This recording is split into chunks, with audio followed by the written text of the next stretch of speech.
Imagine a world where you are alone, a world where your family wants nothing to do with you. As a young girl, that was my world. I was born on October 12, 1992, to Herman Williams and Laura Cunningham. My mother was addicted to drugs while she was pregnant with me. Because of my mother's drug use, I was unable to open my eyes for 3 days. The doctor told my mother, because of her drug use, that I was not going to be able to develop at a normal rate. I guess you can say I was a crack baby. My name is Corinthia.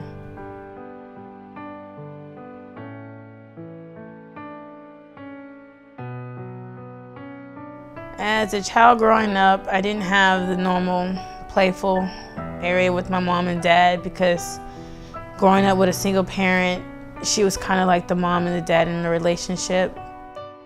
I had a dad who was just a block away. He never called me daughter, I never called him daddy. He just gave me $1 or $2 and told me to go away. Still at a young age, I watched her be physically and mentally abused by men. Some days, she'll tell us to go in a room so we wouldn't have to see her go through the bad things that guys did to her. There was a time where me and my sister were told that my mom was gonna go out and search for some food so we can eat dinner that night. And she never came home for 2 days. The only food that we had were Kool-Aid packages.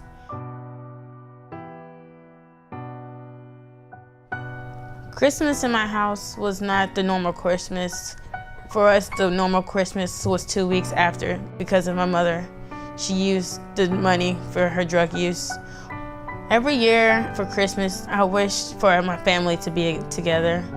It wasn't toys, it wasn't money or gifts, it was just for our family to be a family. My family was torn apart. As a 9-year-old, it seemed like my Christmas wish would never come true. I found out about the Boys and Girls Club by my social worker in Waller. She told me they're looking for employees for teenagers, and it was a good opportunity for me to get my first job. When I walked in, there was Mr. Dixon, this bald head guy with a big smile on his face. Just lit up the room when I walked in, and I told him I want to get a job. He said, "You're hired and you can be my office assistant." I felt it like it was a second home, it was a family. He was there to teach me that life is gonna go on even though you have the bad things in life. And after that, I looked at him as a dad. I never called him dad, but he always joked us, call me daddy, call me daddy. And from there, I just knew that was some guy that I will always be there, that I could talk to about my personal life. The Boys and Girls taught me to be myself, to open up to others. First, I was shy, didn't want to talk about anything, I kept to myself. But at the Boys and Girls Club, I just found out it was just kids just like me. There was always games to play. Oh, I finally made one! And when coming to the Boys and Girls Club, you had somebody to rely on to help you with homework. And for me, the club quickly became more than a job. I love working with all the adults and helping the kids. It was just like a family.